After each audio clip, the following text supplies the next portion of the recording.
this one. Yeah, sure. We're gonna do this one. Let's do Yeah, this why one. not? We'll do this one. I forgot. We'll do it. That's okay.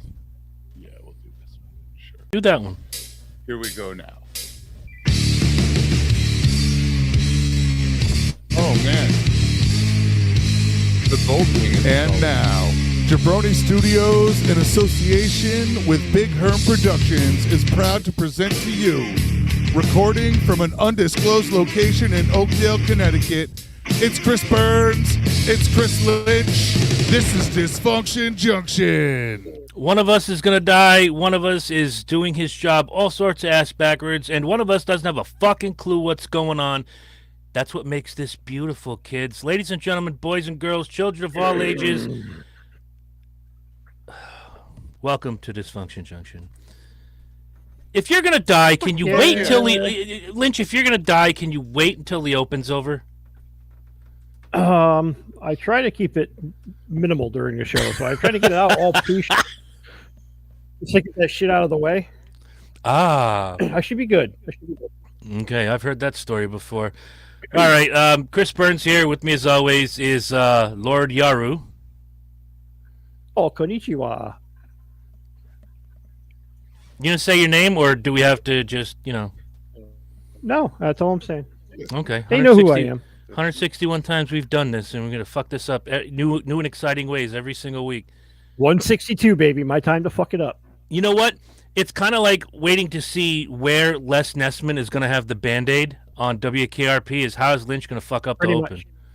And of course, the producer pretty much. extraordinaire, the man with no hair, the man who just yesterday violated your wife in a way that is illegal in 16 different states. He is the one and only Big Herm, Michael P.S. Herman.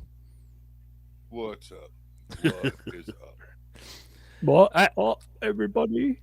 I hate to do this to you. We were talking before we went hot about songs that were stuck in our head, and I had one that we missed on One Hit Wonders. Wasn't in my head today. It was in my head about 4 or 5 days ago, and I held on to it until today. So does anybody remember a cute little ditty from the 80s, Dear Mr. Jesus? It's a Christmas Probably. song, right? What's that? Dear Mr. Jesus. It's about a kid who's getting... Yeah, it's about a kid who's getting whooped by his parents. Jesus. Something. I don't know. Exactly. Songs that make you say Jesus. Right? But yeah, that hit my head, and I was like, oh, I cannot believe... Songs that made me say, kid, shut up. I'm trying to watch a movie over here. They took that song, actually, and made it into an afternoon special, which, glad for us, we were too old for the afternoon specials by that point. We were doing our own afternoon special, if you smell what I'm cooking. Farts. No, I like the ABC after school specials. Even when you're in high school? Well, I mean, like, Oh, yeah. they started much earlier than that. Much earlier than that. They were. No, We were, like the after We were school like 10. specials. I watched. Yeah. Yeah, we were like young. I know, but love this it. one, the song was turned into an after-school special when we were in high school. Oh, yeah. I didn't watch him so much then. Neither did I. Yeah, but technically, given when the after school specials, wasn't the song really its own after school special song after a fucking special? I mean, think about what went on in the song. The song, no, hear me out. The same fucking type of story. Hello, Matt It's the Pistol same on the thing as- Facebook. It's literally just a musical version of an after school special, and then they made an actual. It's art imitating life, Imitating art. imitating art, imitating life, imitating art. It's so. I mean, like that song literally could be an after school special, but it I'm trying to- all of that. Oh. Dear Mr. Jesus. Yep. It was about a little girl expressing her concerns after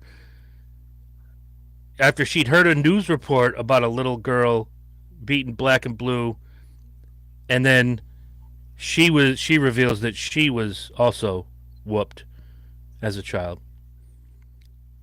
I could say that so much better. And hello, Matt. Hello again. Hi. Hello. Hello. I'm so Yeah, lost on this hello. one, dude. But whatever you do, please, Mister, please don't play B-17. That was our song. It was his song. But that's over. And you're no Olivia Newton-John, let me tell you. No. Hey, neither is she anymore. But, Lynch, this is your show. Well, yeah. So tell the fine folk what we are bitching about today. We used to do an asshole of the week pretty much every little segment at the beginning of the show, every show, but we haven't done that in quite a while. We have not. So last minute we were bantering back and forth. I want to do something funny, fun, whatever, not so serious. I said, do some asshole stuff. Do you have an asshole of the week, asshole of the month, asshole of the decade thus far, year thus far? Let's talk about our assholes. Wait, what? Yeah. This just took a turn, man. We're talking about our assholes. I'm talking about assholes, not my own person. Yeah, see, this just took a turn, man. We just left the paved road and went on. It's brown, it's round, and it has a hole. Oh, the Medium Show. Tori Calhoun is in the comment section. What is up, big man? Tori.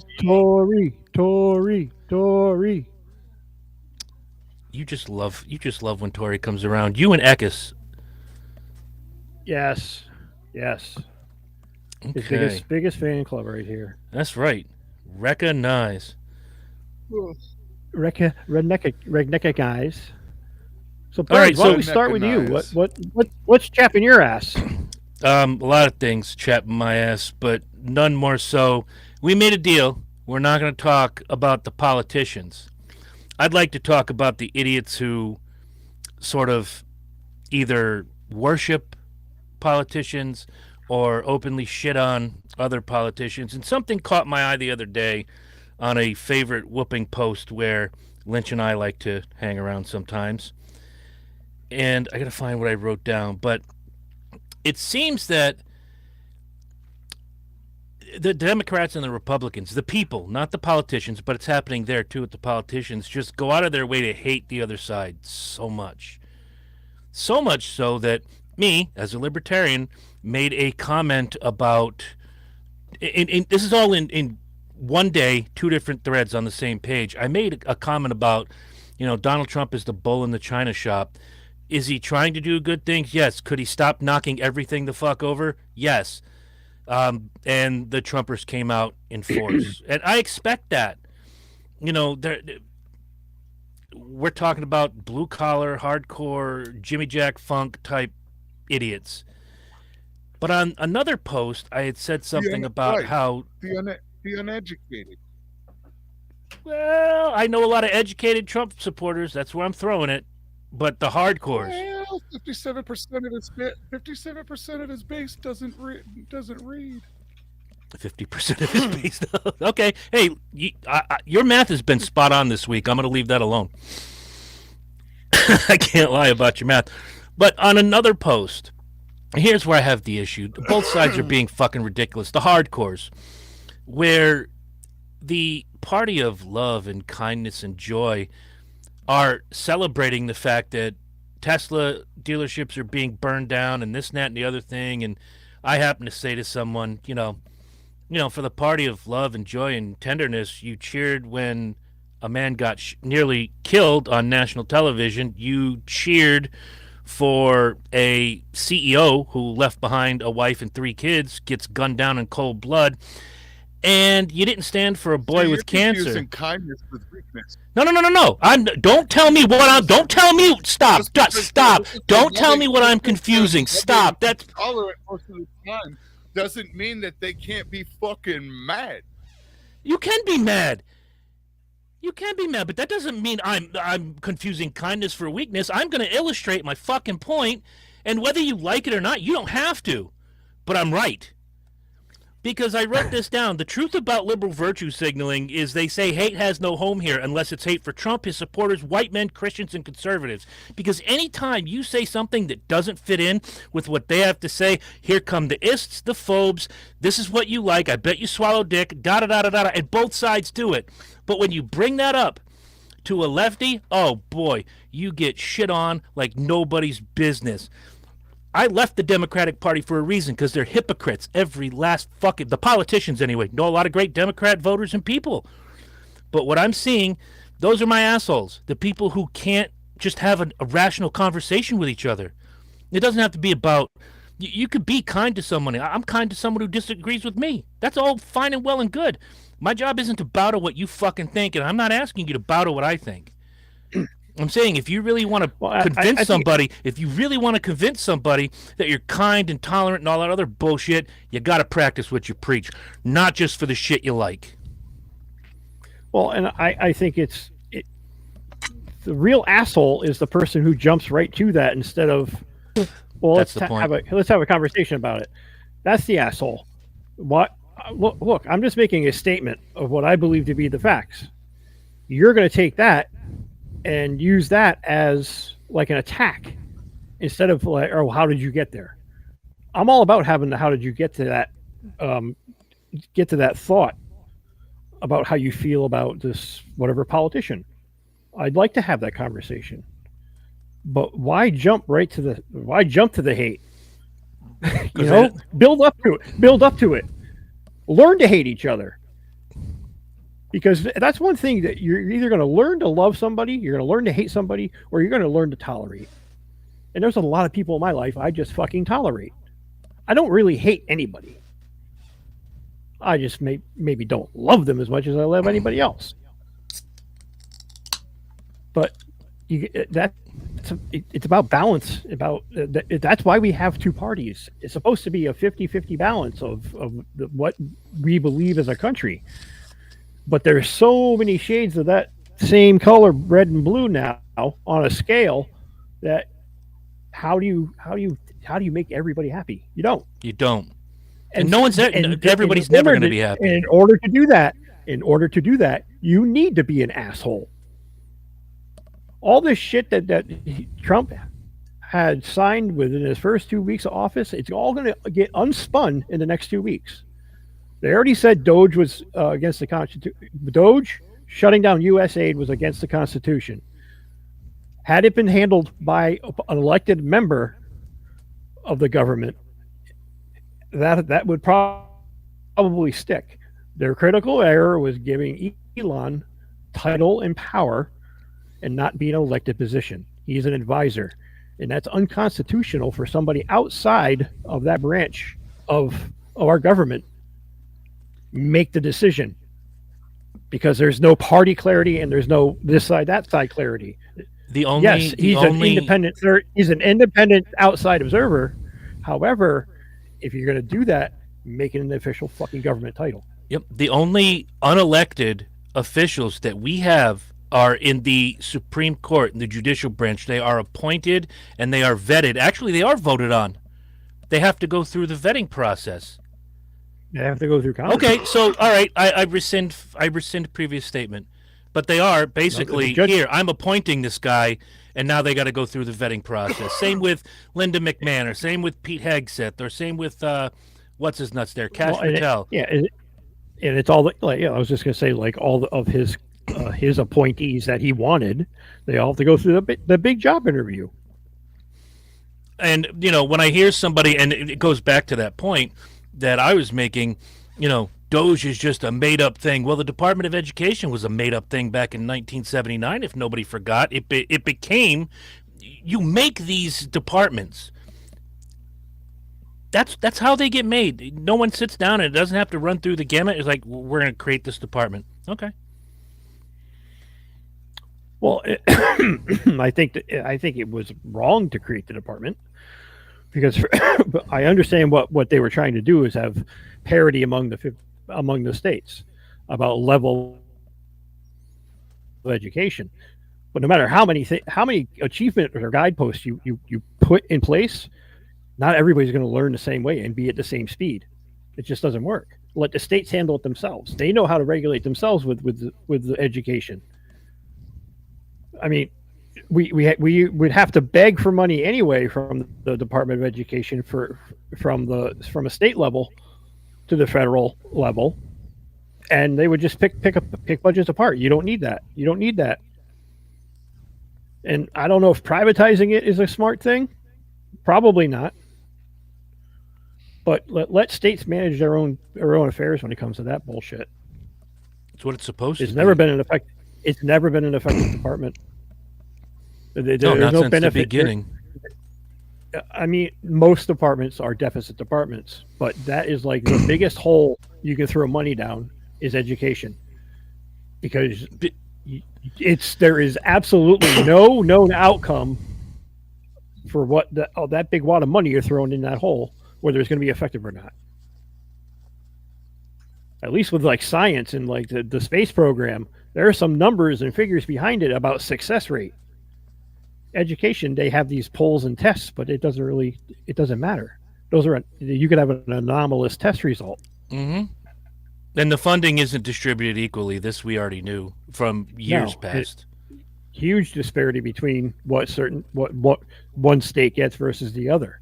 Mm-hmm. And then even at the local level, where you see our state Department of Education, where the money goes for extracurricular programs, it's where it goes where the money is. So this just came across my desk, and then I'm going to stand down because I think this is the most hilarious shit I've ever heard in my life. Senator from Minnesota, Justin Eichhorn, a Republican senator from Minnesota who recently introduced a bill into his state that would declare Trump derangement syndrome a mental illness, was arrested March 17th in Bloomington, Minnesota, and said he was soliciting prostitution from a 16-year-old girl. Oh, my. Mm-hmm. It's the only politician I'm going to talk about. On March 17th, a detective arranged to meet the senator near the 8300 block of Normandale Boulevard in Bloomington. The man was identified as Eichhorn. He was seen arriving in the area in a pickup truck to meet the young lady. He was arrested and booked into the jail. It's a felony charge that could carry 18 years in prison. He's married with 4 children, according to his Senate bio. You know that's not going to go anywhere. Look at what happened to that. Look at that guy that got popped in Groton just 2 weeks ago. He didn't get arrested. They offered him a program, so it's not even on his record. Well, was his record clean prior? Probably. Not to say that's an excuse, but if this dude came up the ranks looking like a Boy Scout, yeah, he might get one of those things too. But you're also talking about Minnesota, Minnesota's a blue state. This is a Republican senator. There's going to be some consternation, and rightfully so. Whatever. Don't do stupid shit. Right? You're an asshole for trying to solicit a minor for don't sex. Don't be an asshole. Dude, I don't care. You can be Joe Regular every day. Don't solicit a minor for sex, okay? Secondly, if you're an elected fucking official, don't solicit a minor for sex. If you know somebody named Jeffrey Epstein, don't solicit a minor for sex. Just stay away from the kids. Jesus, it's not that hard. You're a grown-ass man, you're a husband, 4 children. Go get a real fucking hooker. Christ. Or get divorced. Something. Move to Alabama and marry the 16-year-old? There you go. I don't know what the age of consent is in Alabama. Tori's in the comment section. He can tell us. That wasn't a knock on you, Tori. That was just a curiosity. Everybody picks on Alabama. Why shouldn't I? Oh, you go up to like Appalachia. That's common. I don't even think they have laws in Appalachia. They just have moonshine and titty parties, and they dance by the moon. They talk dang on like this. It's like that show, The Outsiders, man. I missed that fucking show. Yeah, that was a great show. 16, but Romeo and Juliet laws in those states allow for lower ages. Okay. Dynamite drop in. Can you? And I'm asking this out of curiosity and slight ignorance. What would be those situations? It just says that Alabama has laws that allow for the age of consent in certain situations, particularly when the individuals involved are close in age. So maybe like somebody is 16, but somebody is 14, 13. Mm-hmm. Yeah, it's usually like that 2 year jump there. on that on the line. Okay. I don't think the 40-year-old senator and the 16-year-old girl fall into that category. No, I don't believe so. No, but in Alabama, the 16-year-old girl was an adult. So right, the age of consent. You know what I mean? So yeah, sir, banging a 16-year-old in Alabama, they're cool. Dude, go to the Bunny Ranch in Vegas. It's legal and private. No adult can date anyone under 19. We're going to the Bunny Ranch. Remember that show they had on HBO for a long time? Yes. Yes. That's all I can say. Yes. Dennis Hoff. Oh, my God. So, Lynch, I've been curious because you hinted it heavily in the chat today. You said, have I got the asshole? Oh, yeah, this one, well, she's an asshole. Absolutely an asshole. But, yeah, this is a special sort of somebody. She's only 28 years old, and she was finally rung up today by the state of Connecticut for 24 counts of animal abuse and neglect. Her name is Sarah Smolak. Okay. Since her early 20s, she'd been going from town to town throughout the state, setting up these little doggy sitting, dog walking kind of programs, and volunteering for rescues where the dogs would end up missing, or they would go away to a training session and come back looking not well. Well, after a couple of years of that, one of our sister rescues had been on the lookout for a white pit bull by the name of Marshmallow. And she was the last person to have Marshmallow in her possession. And she disappeared.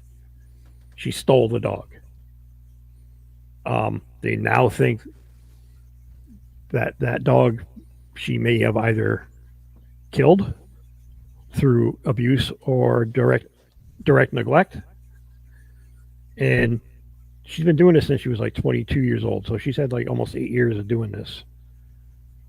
What kind of asshole do you have to be to treat, even if you don't think pets are that like dear to a family, like they're just kind of secondary, they're there.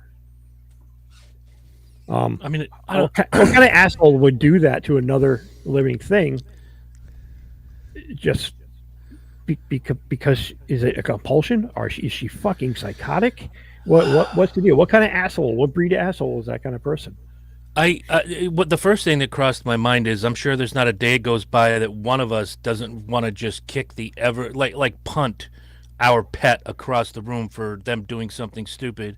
But absolutely, we refrain.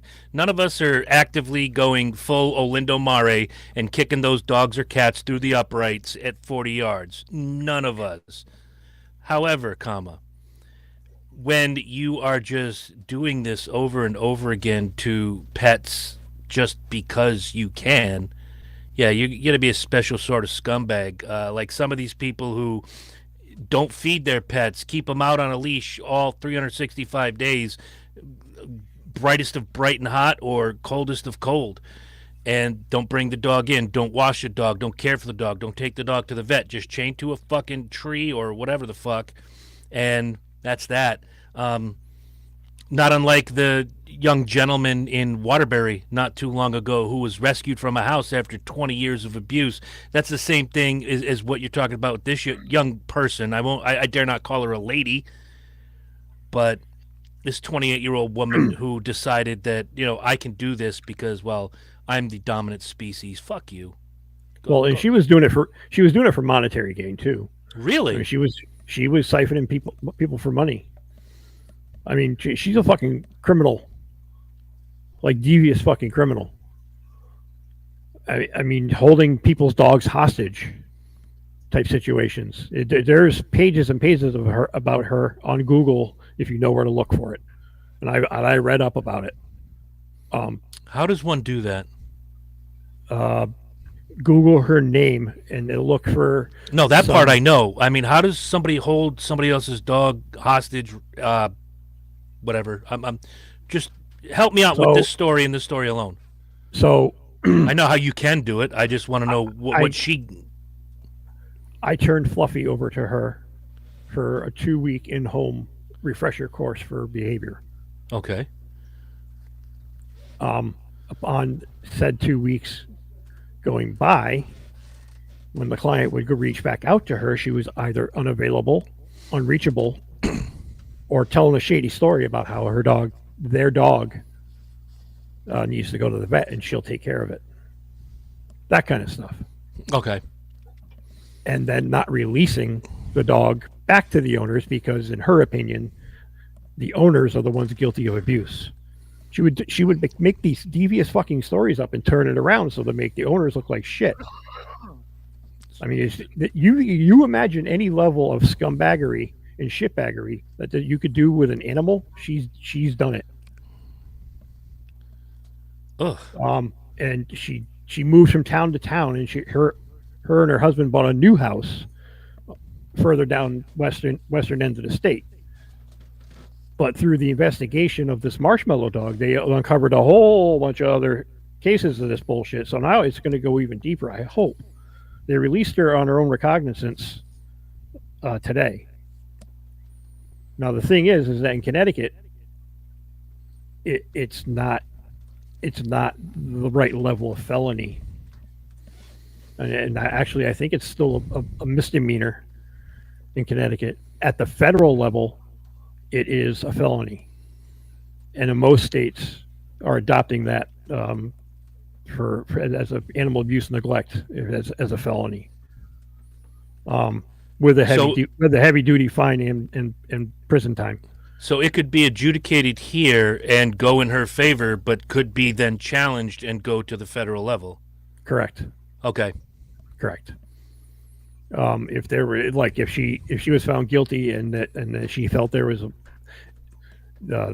they were suppressing evidence or blah blah blah blah blah or whatever. Either way it goes, it would go to the federal circuit level to make a determination on it. But it wouldn't change the class of the crime. It would just change the adjudication of the outcome of the trial. Because federal can't, unless it's like a major crime, like terrorism, shit like that. Most federal courts aren't going to change the level of what the crime is. Mm-hmm. Especially for something low level, what they consider low level as animal neglect and abuse. Yeah, if this were cat murder, if it were, you could do. Yeah, if it were a child, absolutely, they could overturn that and say, no, you're going to rot in prison for the rest of your life. You're a fucking felon. Right, because legitimately, the case is legitimately just about a lady committing fraud and stealing someone else's property and yeah, it's a chattel lowering case. Its value. That's unfortunately that's what that case is. Dogs are property, straight up. I'm a firm believer in that. Dogs are property. I choose to treat mine like gods. Mm-hmm. Not everybody chooses to treat their.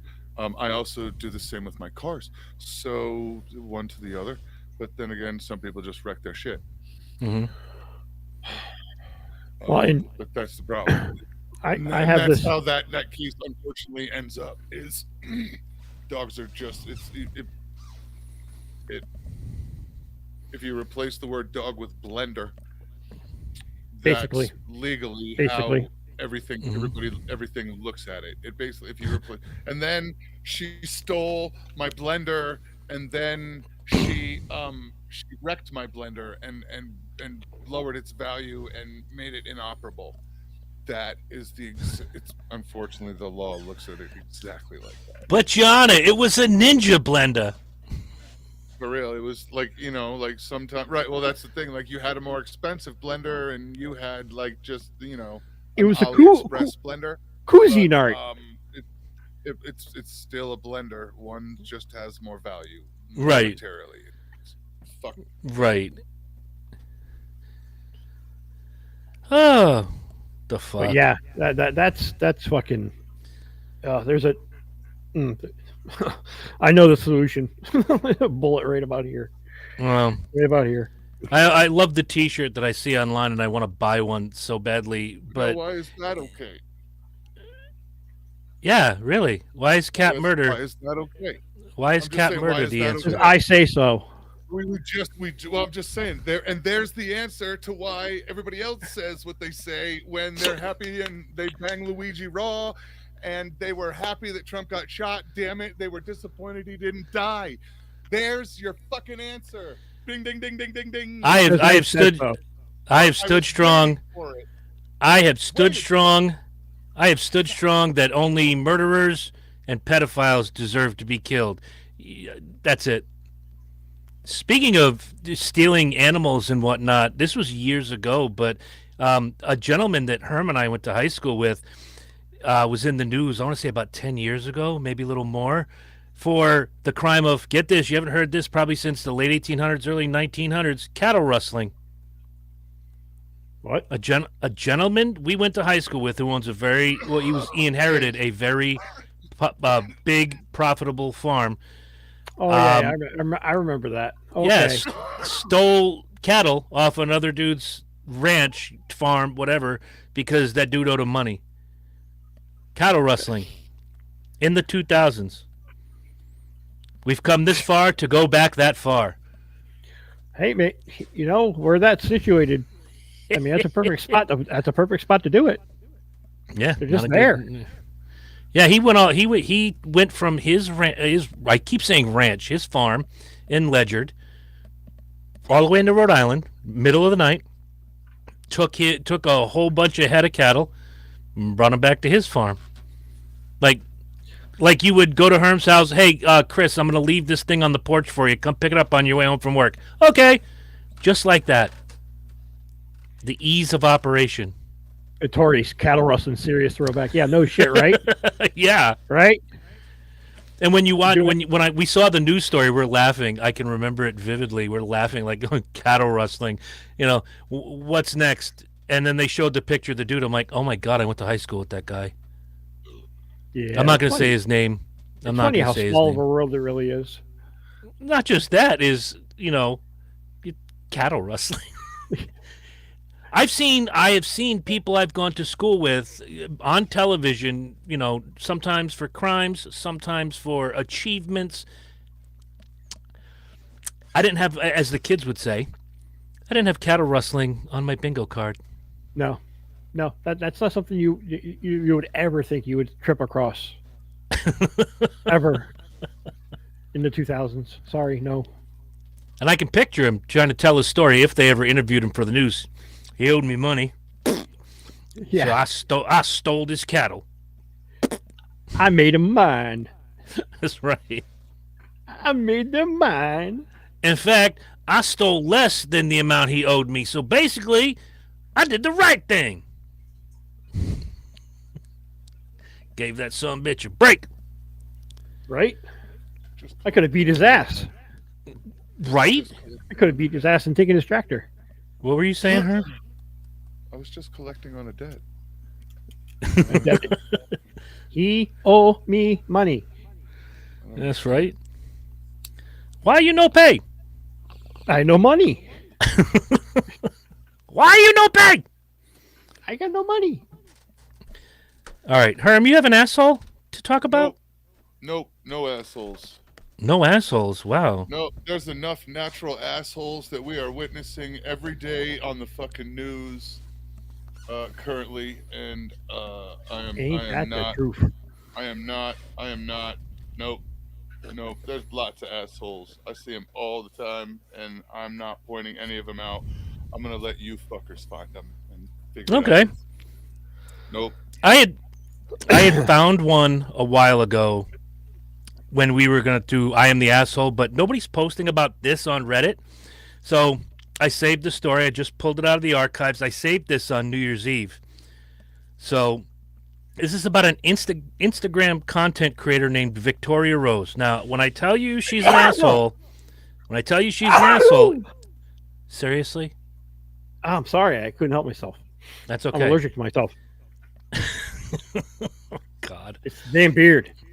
When I tell you she's an asshole, It's not because she's an influencer. I didn't go to her page. I didn't look at what she's done. But I'm going to read you this story, and you'll figure out why she's an asshole. She says she was just kidding. KID-DING. That'll come into the story in a minute. Instagram content creator Victoria Rose has revealed that she brazenly faked her own abduction, claiming she wanted to have a little fun and draw up numbers to her Instagram page. The Instagram influencer, who boasts over 3.7 million followers, recently posted a series, had posted a series of now deleted tweets from alleged captors following news that she'd been kidnapped and taken to Nigeria. I have kidnapped Vicky, read one of the alarming posts. She is with me in Nigeria. I am demanding $1 million for her release. I think I vaguely remember this story. I mean, what kind of fucking stupid asshole do you have to be to do that with a digital footprint that's going to point right back to you? Mm-hmm. And I think I'm going down into the story.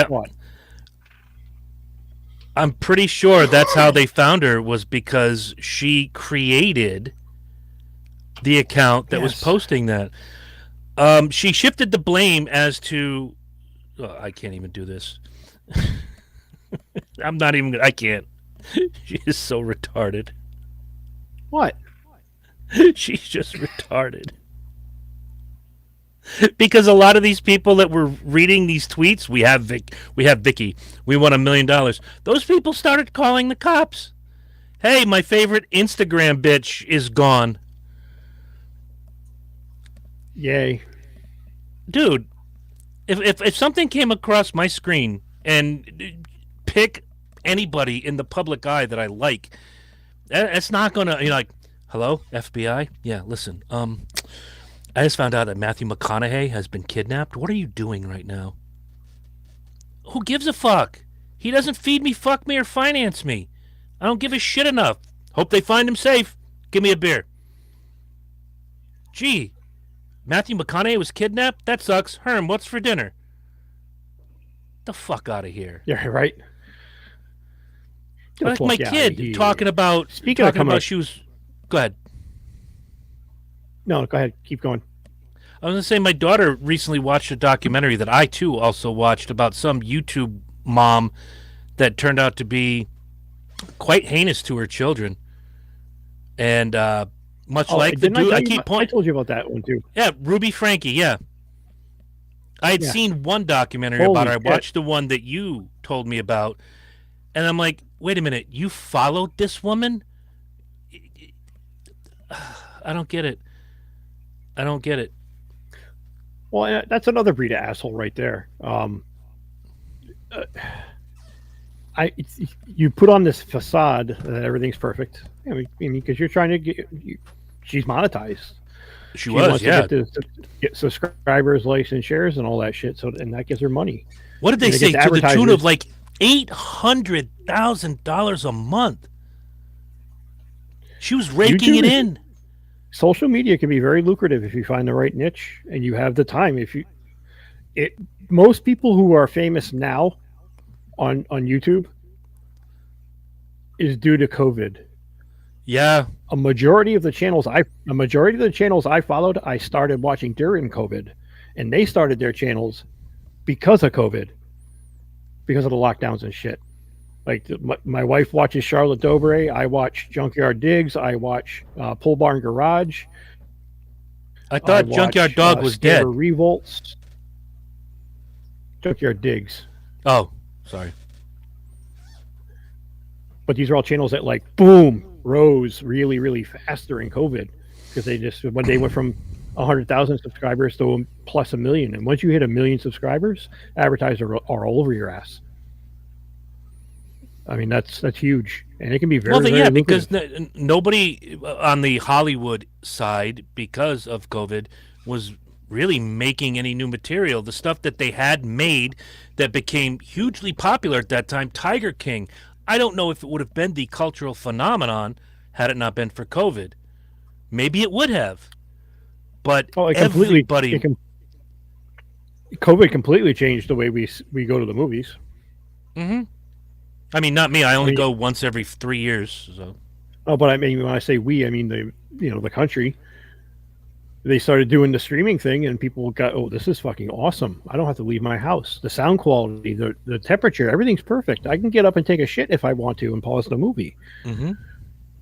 Now a movie's out in the theater. It's out 4 weeks, and it's on streaming in 2 weeks. Yeah, the windows are shorter for anybody to try to make money at the movies. I mean, there's a certain part of me that misses that kind of experience, but it sucks when you buy a ticket. It used to be you bought a ticket for this price and your gimmicks cost this price. Now your ticket costs this price and your gimmicks are way up here. I need popcorn and jujubes and ice cream cone and this that'll be $475 and some change. Well, it's always been that way. It seemed more balanced though when we were younger. I don't know. Maybe it's just me. It just wasn't. It was okay. It was $10 for a movie ticket, and it was $13 for $13 for the bucket and the soda. But back then, the bucket and the soda actually the bucket was 27 cents. And the soda was 18, and the popcorn was 6. But now all profit. Prices have all gone up. Look at a Big Mac. When we were a Big Mac was $3.18 when we worked there. Right. When we first started there, it was $2. $2. Give or take, yeah. $2. That was. Oh, you're right. You're right. I'm sorry. $3.18 was the price of the value meal. Right. It was $2 for a Big Mac, flat with tax, everything. Yep. $2. It was like $1.80 something.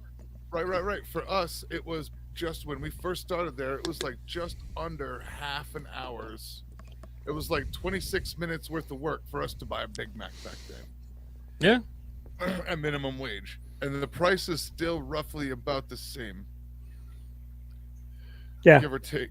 So everything's pretty much just tripled, but so is minimum wage, and everything's kind of really relative, but it just seems that way. But yeah, they spend exorbitant amounts of money on to get those movies first run, and the movies cost them a fucking fortune, and it's the dirt on soda, candy, and popcorn that actually keep them alive. Without soda, candy, and popcorn, they're not making dick.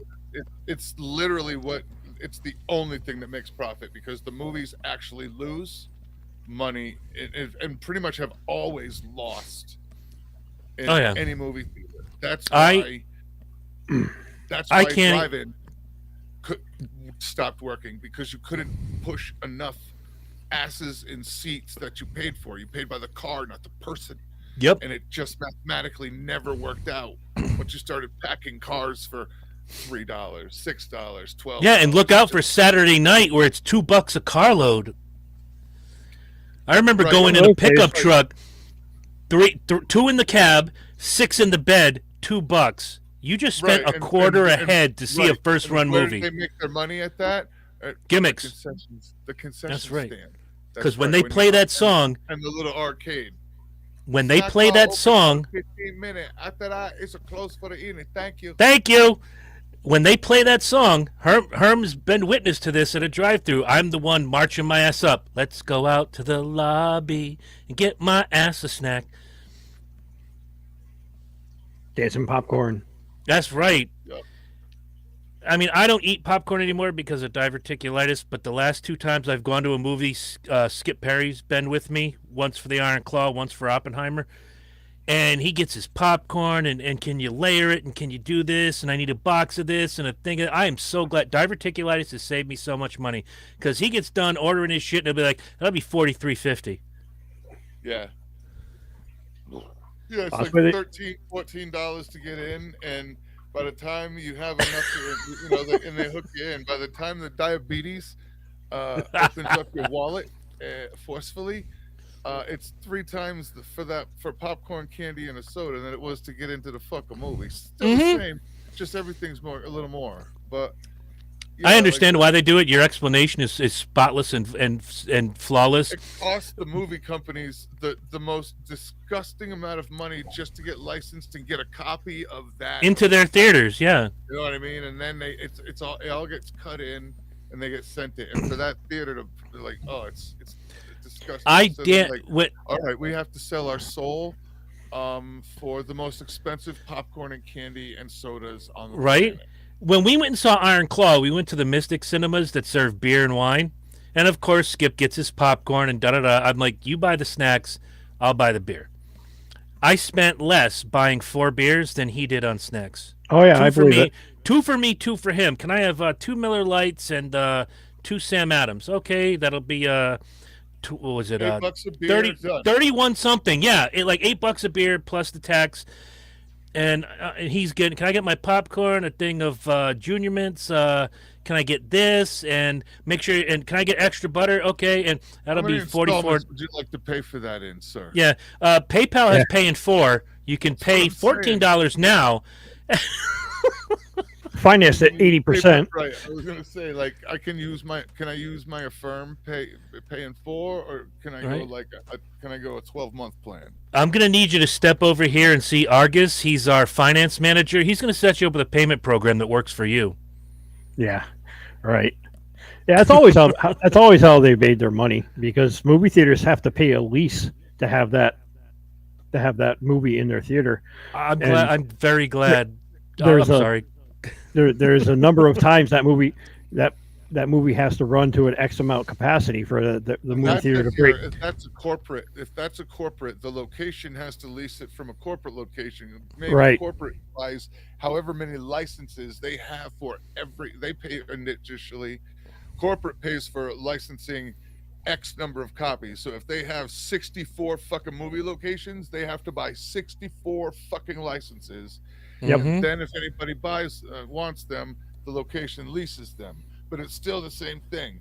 It would be like the rent is free, but it costs you $77,000 a month to lease this movie for 3 weeks. You can take the donkey to the top of the rim, or you can take the tram. It doesn't matter. You're either it's the same price. If you're a private theater, you've still got to cover the same massive amount for a fucking license. It doesn't matter. The corporation just owns it. They build and you've basically got franchisees and corporate locations. It's just like fast food. Mm-hmm. You're either gonna pay the movie theater, the movie companies to get the copy and show this to get licensed, or you're gonna pay a fucking lease to get first run movies from us directly on a pipeline system at $173,000 a month. And you got to make 3 Where do times I sign up? Yeah, right. You got to make 3 times that to make a profit in the business, though, because the overhead, you got to cover everything on the building. Okay, and how do I do that? Popcorn. What the fuck? Hold on. The same box. How do I save my business? Popcorn. Swear to God, popcorn. The same box of fucking dark chocolate Raisinets that you can get at your local Hindu bodega, wherever they sell gas and chips, for $1.50. You spend $7 on at Regal Cinemas. I like Raisinets, but not that much. Oh, that's why they have a concession stand. I'm so happy. It's literally where you can't bring shit in. It is look. You're trapped there for the next 3 hours with the wait and the pre-show and the show and getting out and stuff and a ride home. And they know that them little niggas fucking eat all the time. All right? Mm-hmm. People want to just feed themselves. The little bastards want candy and popcorn. And the only way you can shut them up so you can actually watch a movie is to buy candy and popcorn. I'm so glad that we went from this idiot faking her own. No, thank you. I'm serious, because I could not read any more of this fucking story without wanting to choke myself to death. This was awesome. I'm candy and popcorn. Candy and popcorn. It's literally it's the heart of the fucking movie theater.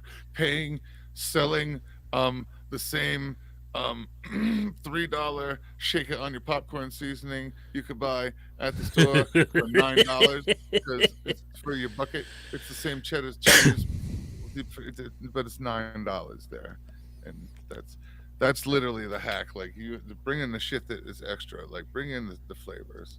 Right? We have a really nice cheddar ranch flavored seasoning you can get for only $2 more. $2 more?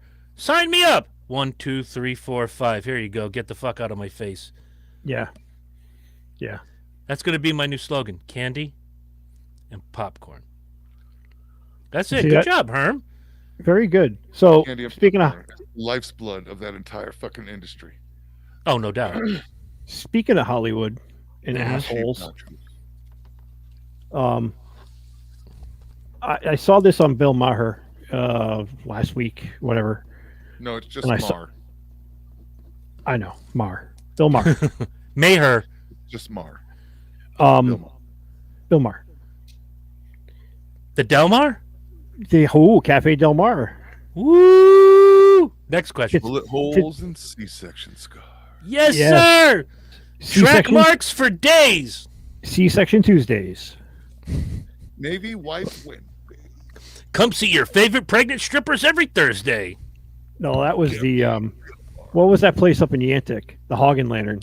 The Hog and Lantern, later on Juicy's. Juicy's. Oh God, the Hog and Lantern was bad, but it got real bad with Juicy's. Holy shit! Yeah, it was. I- bad as I- the log.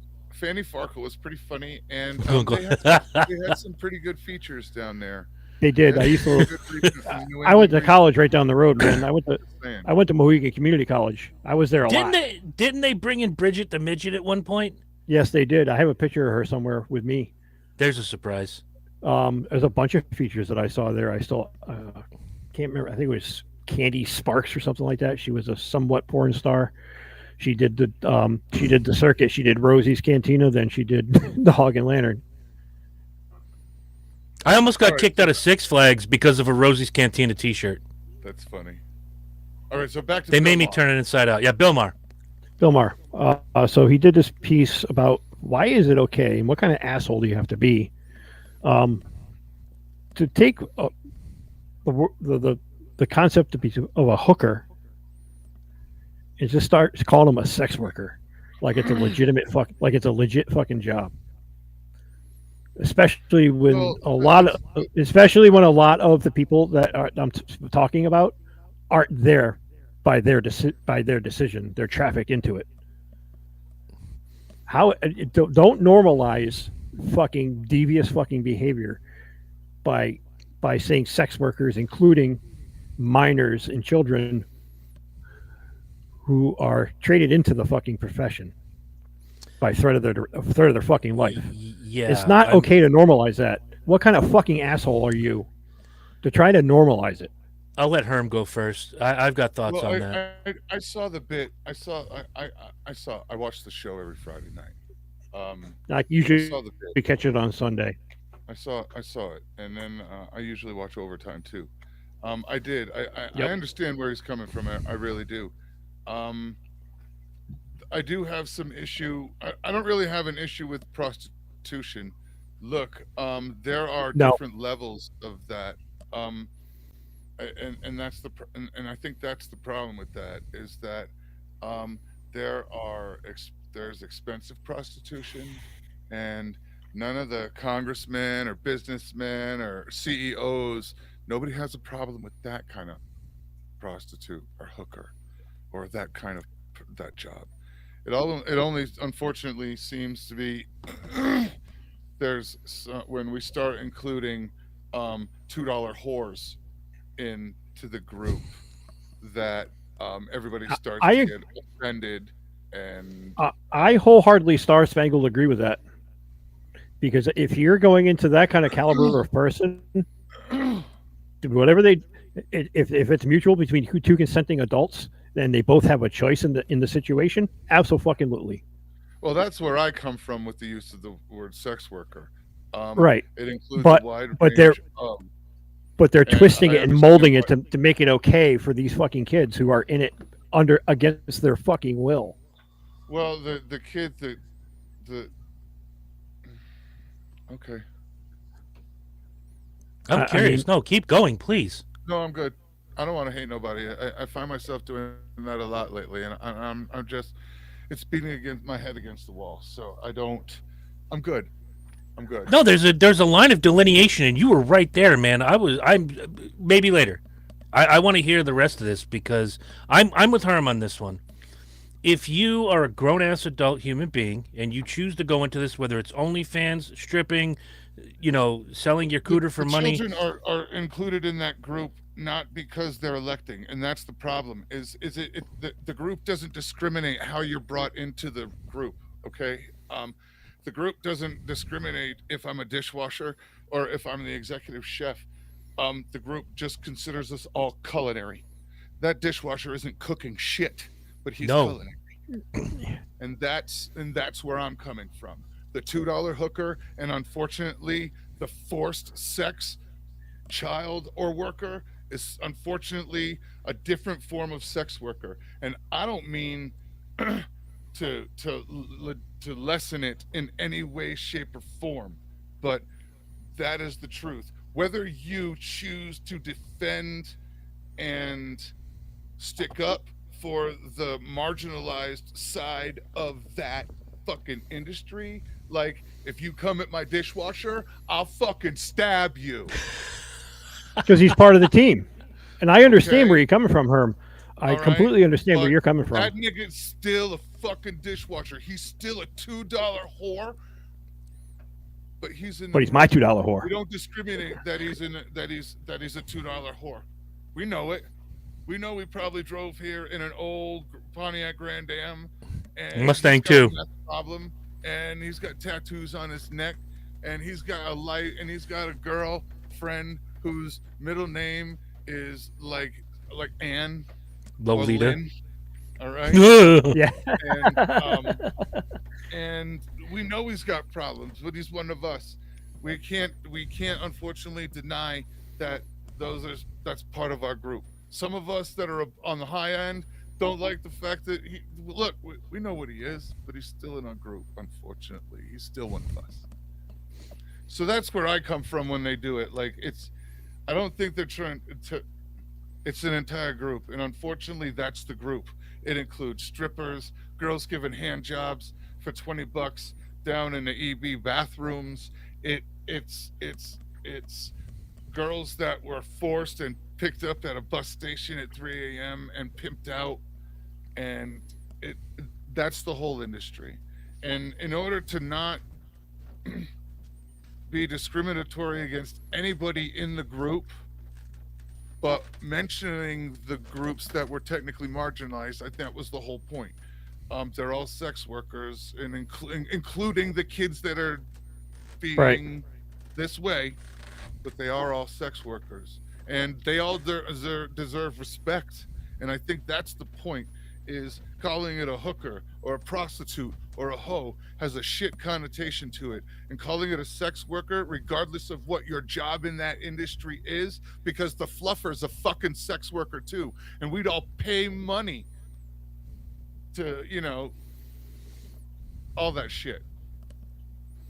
No, I totally understand where you're coming from. Too, and nobody's, doing movies about that job, but for me, it makes it a palatable topic, and because it's so encompassing, it includes the people we need to stick up for, that everybody wants to not give a fuck about, and that's the kids that are forced and women that are forced and the $2 whore, not just the pretty woman experience.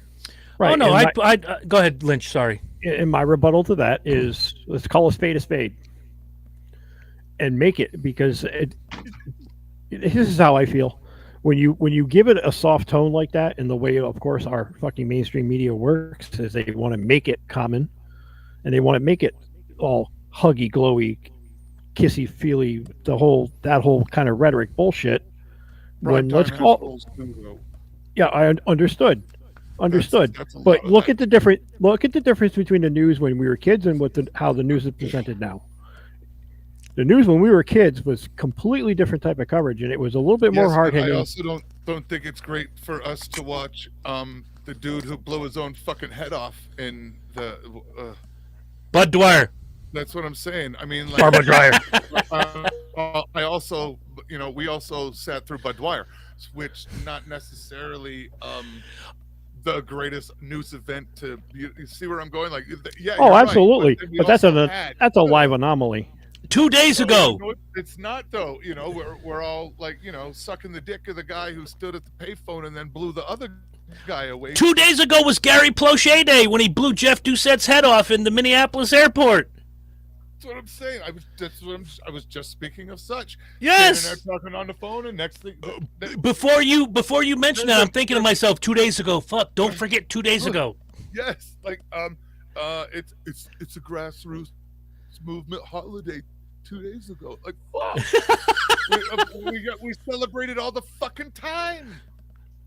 It's not right. Bullshit. We celebrated all the. I know a time. dude. I know a dude that went to school with Gary Plochet's kid. I was in the Army with him, Lee Bozeman. And we got on that subject one day, and he's like, all of us in the town cheered for Gary when he did it. Now that we're going back to, 35, 36 years ago when that happened?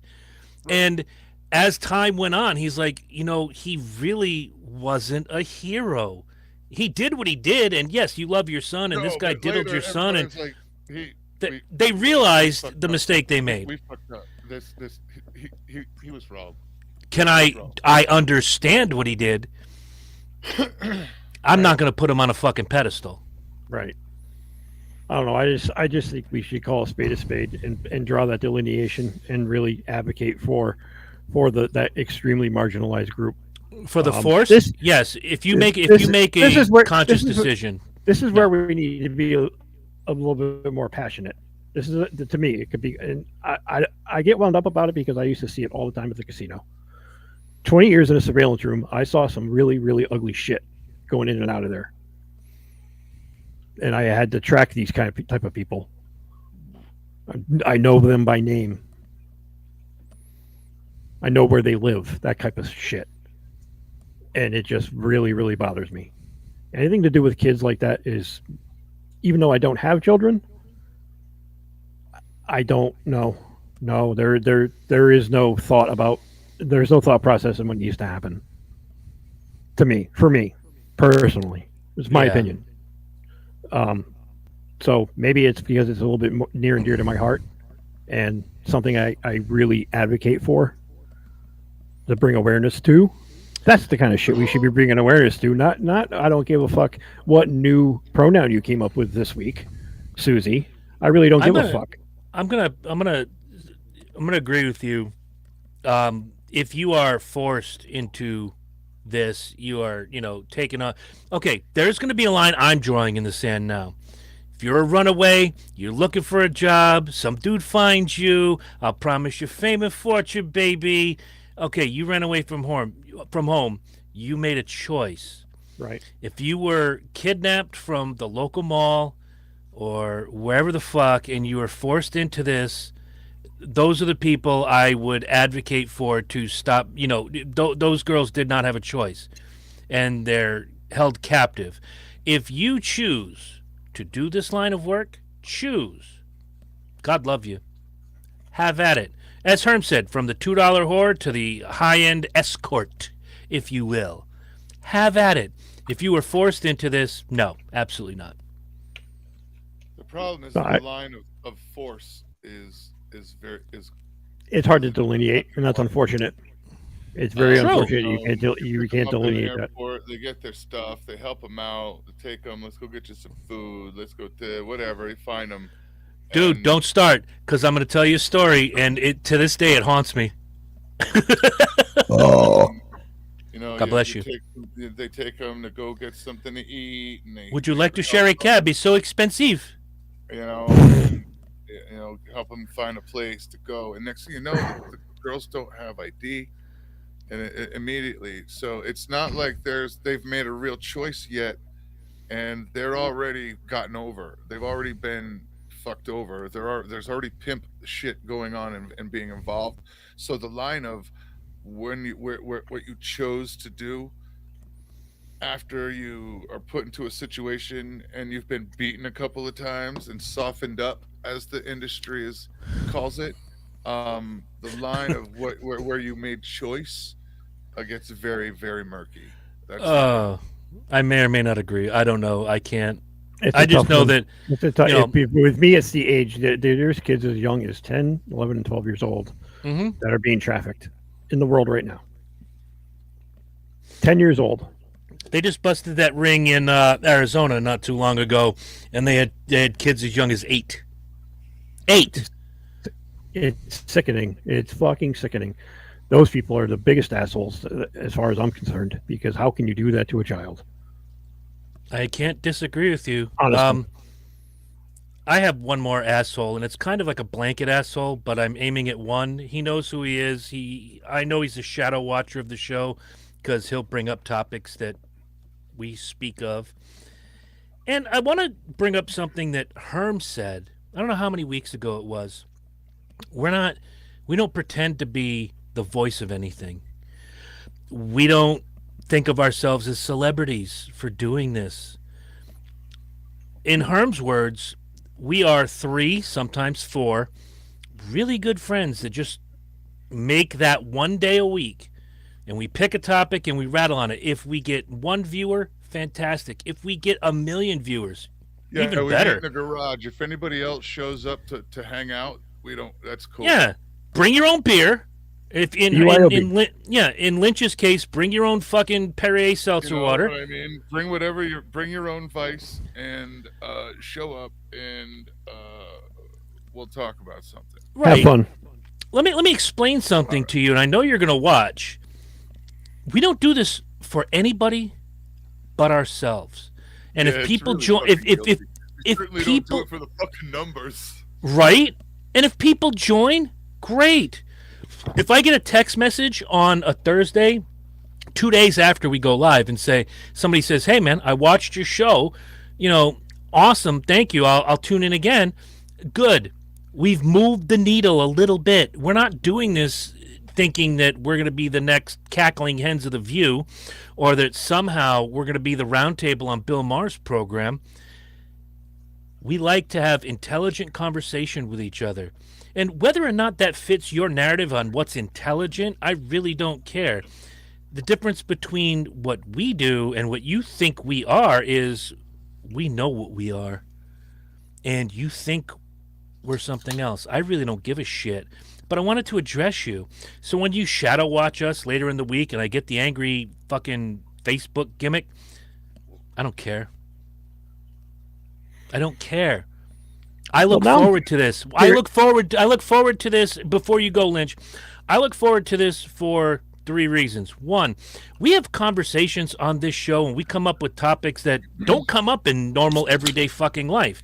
How often are you going to go, hey, Lynch, I'm coming to your house. I'm bringing a bucket of KFC and let's talk about one-hit wonders. Sure. Yeah, because that's topic of conversation. We do this to have fun and nothing more. And I could say the same about Speedway. Bunch of guys sitting around, beer in hand, talking about what we saw this weekend, and that's it. Buddies doing buddy things.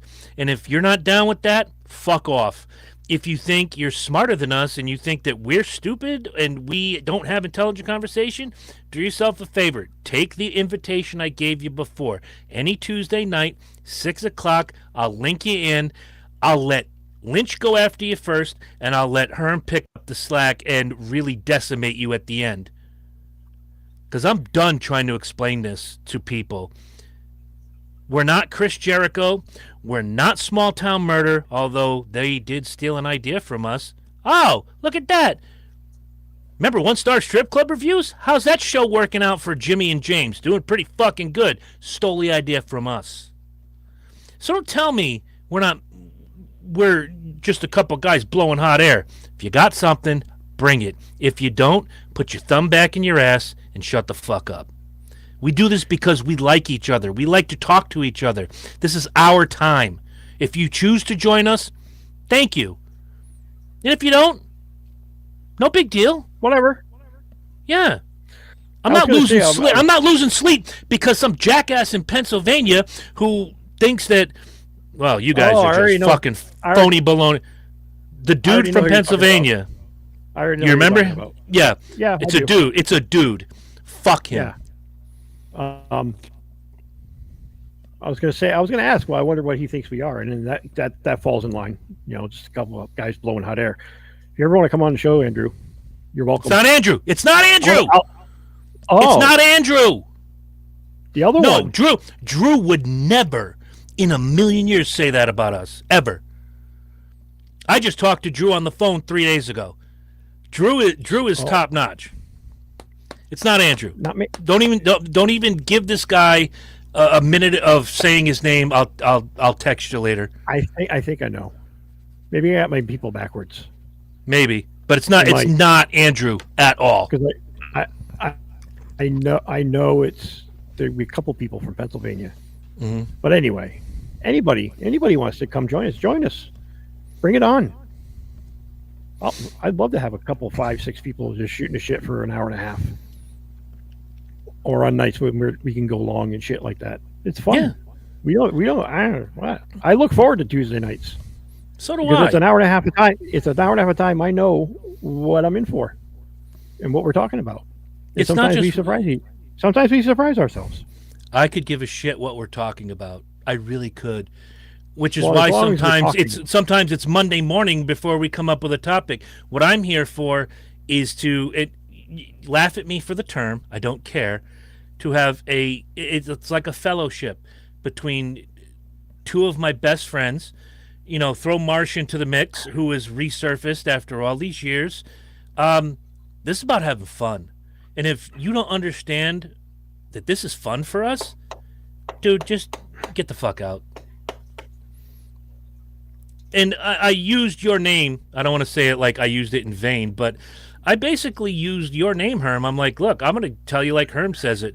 Whether we get 1 viewer or 1 billion viewers, we're doing this for us. We're having fun. We're talking to our friends. This is what we used to do on the regular, and then life got in the way, and Herm had to move. And here we are, the Continental Divide, the junction of dysfunction that runs from Oakdale, Connecticut, all the way to Poop Hole, Colorado, and it's a one-way ticket to insanity.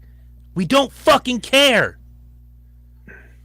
Yeah, it was just an easy way to convert from audio only to needing to do it by video by necessity of location. That's it. Yeah. And the work that he would have to put in to convert the audio file from YouTube to put it on RSS or Spotify or, Apple Music as they call it now, or Apple Podcast. That's not something that we're interested in. You can catch this anytime you want on the tube of you. You can pause it. You can go to the bathroom. You can cook yourself some dinner. Come back. Boom. You're right back where you left off. We don't fucking care. We don't do this to impress people. And that's what you, sir, miss. You know who I'm talking to. If you think you're better, if you think you can do it better, if you think you got something for any one of us, let me know. I'll send you the link. We'll run a train on your ass, but it ain't going to be the kind you like. Ooh, choo-choo. That's all I've got to say about that. I just don't like it when, and it was just this most recent one. It hasn't happened other than one other time. Like, can't believe you're still doing a podcast. You're only getting like 7, 8, 12, 18 views. I'm like, do I give a fuck? I don't call Herm on Friday going, what's the numbers? What's the numbers? We don't care. We're having fun. Viewership is like collateral. We get collaterally successful. Like sometime this week, I do have to see Lynch in person because I have something for Lynch that was sent by his goddaughter. Oh. So I do have to see Lynch in person. If I could do the same for Herm, I would get in a car, drive to Colorado, drop something off, and come back. I'd be like, can I have a beer first? Sure, have a beer. You got real beer or just Reds? Just Reds. Fuck it, I'll drink the Reds. Give me 5. Right? She's naked. She's juggling. She got a bottle in her ass. Can you see the bottle? You can see half of it. We're good. Yeah, right. And it's the funniest. It's just the funniest thing how people take this beautiful thing, and I think this is wonderful. Every week, I'm like, dude, I get to talk to my two best friends for an hour and a half, uninterrupted. It's not a text message. It's not anything else. And we just choose what we're going to talk about. If we went into a Tuesday blind, hey, we have no topic. We'll find a way to fill 90 minutes. We've done that. We've done Fuck it. yeah. We've done it a couple times. We've done Yep. that. The show about nothing, I believe it was, or the shit show smorgasbord or some shit like that. We ain't got shit. Yeah. We ain't found shit.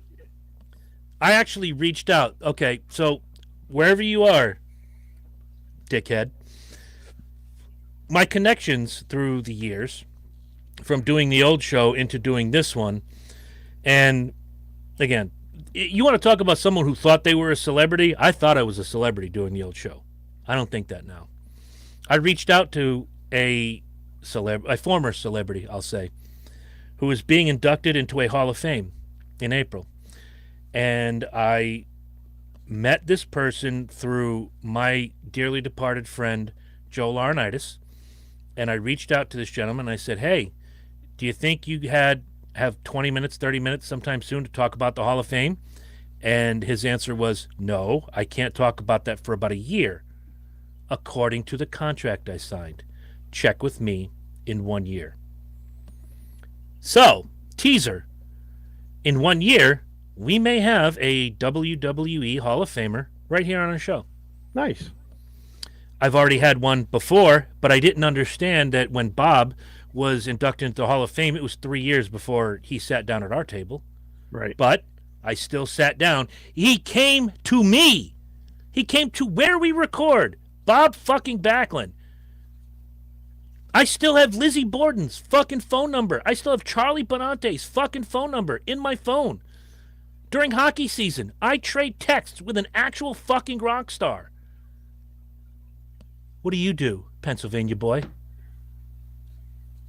Go fuck yourself. I go hang out with the Amish folk. I don't think they'd like him very much. The Amish folk have values. There's a chick on TikTok and Facebook Reels. She's former Amish, and I'm like, I went down that rabbit hole a couple weeks ago. She's amazing to watch.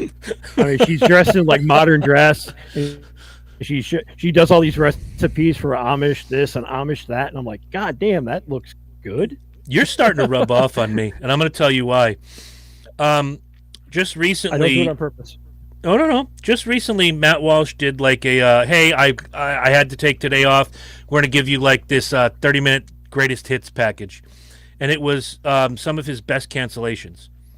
And the one that stuck out to me was a transgender YouTuber or Instagrammer named Samantha Lux was reviewing his children's book Johnny the Walrus, and I'd forgotten all about this. So in the last week or so, I've been watching her channel. She's got some really good stuff. I say she, I'm trying to be polite. That's a dude. But she's got some really good stuff. She'll do reviews on stuff and very intelligent young person. But she missed the mark with Matt Walsh's book. I was with her until she's like, oh, you've never met a kid in your life. He's like, yeah, I've got 6 of them.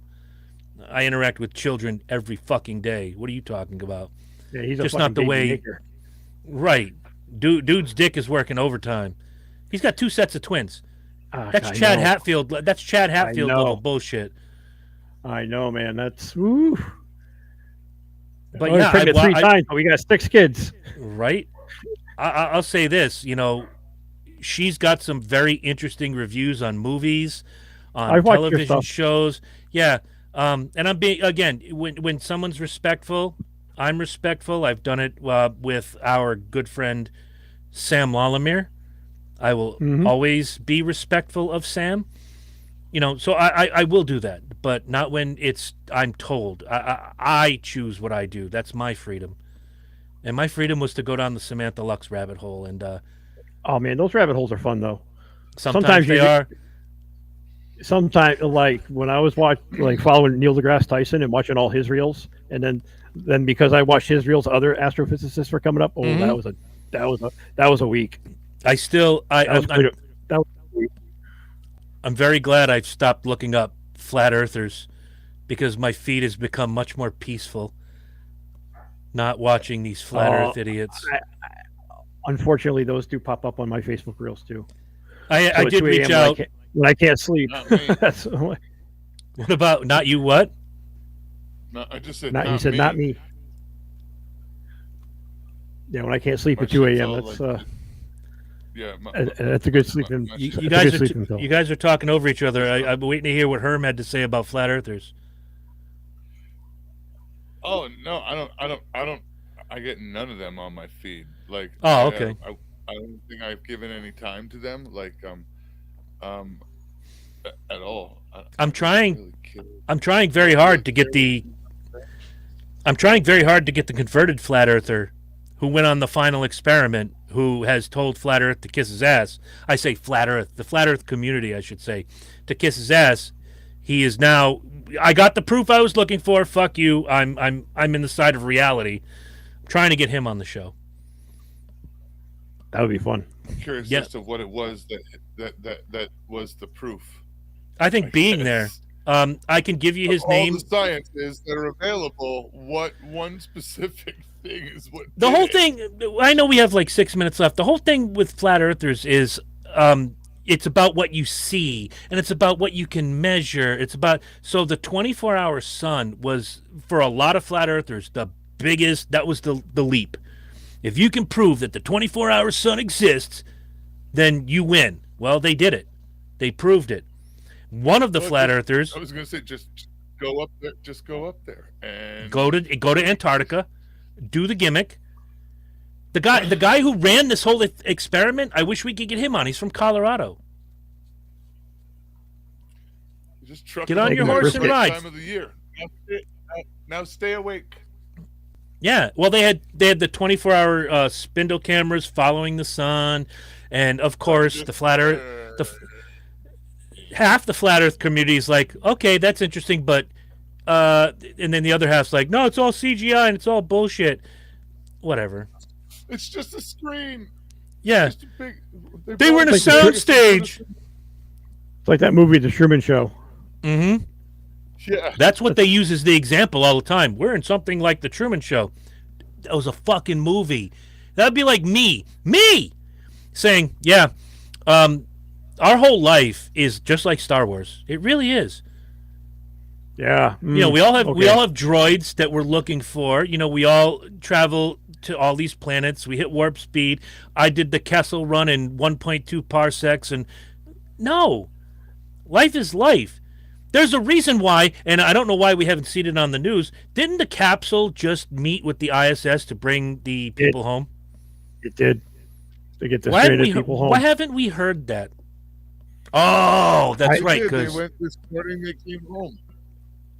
I didn't hear when the capsule docked. I'd read it on. Thank God for ground news, because I didn't see anything about it.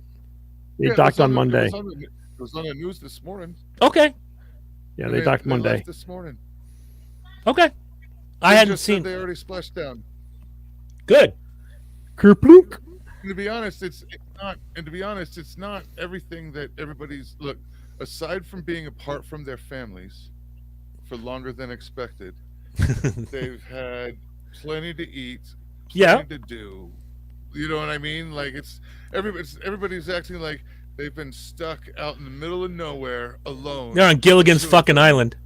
Right, like Gilligan's Island. There's no food. There's no way home. Like they're not like floating around space in like just a space capsule. People, calm down. They're there. A bunch of people went home. Some new people came back. They've been doing their work. There's plenty of fucking food. The hardest part for them coming home is going to be getting used to having gravity and somebody handing them a drink, and they take a drink of it and then just drop it, because in space they just, you take a drink and just let it go. And Let it float. they do. It takes 2-3 days for them to get used to that whole gravity thing again. Yeah. just being in effect. But it's not like they were, Gilligan's Island forever. They've been eating and talking, and it's just an unexpected void. But yeah, The only just the only real the only real two concerns they had was when they do those turnarounds, they do the oxygen scrubbers and all that system. They do that maintenance then, and that when those get dirty can really affect you. And two is the effects of being in space for longer than you're supposed to. Like you said, it's exaggerated when they get home. It's exaggerated even more when they get home after an extended period. Oh yeah. And their body has to recompress, and they've lost right. tons Luckily of. for them, They because have were- lost 80% of their muscle mass. Because think about it, in space, Well, you don't have to they use do. your muscles as much. They do. It's not exactly that. No, but all of their all no, because it's gravity. Yeah. The problem is they have a little bit of muscle. They have some bone issues Mhm. that will come back. You start to, but the main issue is strength. But they have basically in space they do all their exercises with resistance bands because They have to. they create their own gravity. Hmm. Yeah. The suits they have that strap to it's in the space station. It's a treadmill on the fucking wall, and there's a suit you put on that straps you in and forces and creates gravity on your body and makes you push against. It makes it feel like while you're walking on the wall that you're walking on the ground, and there's Right. actual resistance and pressure and all of that. Hmm. But yeah, like they have to do all these resistance exercises. Yeah, just you to make spent sure that if you spend 9 months virtually weightless, and then you come back to the planet which has gravity, that's tough. It's like teaching yourself to will- walk again. yeah, it takes Hey, I- 2 days to come back to full walk, and I came home and all the gravity's gone. Who fucking stole my stole- gravity? Who stole my gravity? Damn it! You beat me, you fucker. It was Putin, wasn't it? The goddamn Putin. All right, Putin. I'm Putin. I'm Putin. I'm Putin. boys. It has been real. It has been fun, and it has been real fun. And we got some laughs out of this. The world is full of assholes. Don't be one. That's my advice. And if you're gonna be one, own it, like we do. Yeah. I know I'm an asshole. That's right. We're assholes, as Jimmy I've been likes to practicing say. it. As Jimmy likes to say, we're assholes, but we're not scumbags. Yeah. I've been practicing it for almost 53 years. I think I got it down That's perfect. right. I wasn't born an asshole, but I worked my whole life to get here. You made me this. You created me. You made me. I made you first. Oh, the Batman. Are you happy? 1989. Are you happy? Play the music, please. Please. Bird. Where? Please. Music. Sleep soundly in your beds tonight. Bye bye. Judgment falls upon you at first light. I'm the hand of God. I'm the dark Messiah. I'm the vengeful blood. In the blackest moments of a dying world, what have you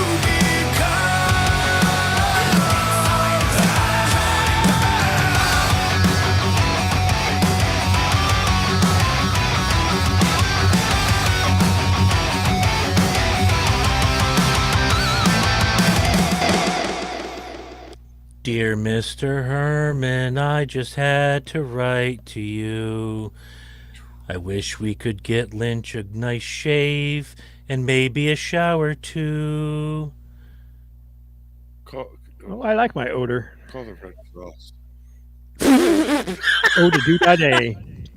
Somebody. Oh, call to do the that Red day, Cross. motherfucker. Good night, y'all. Oh. I don't need no blood.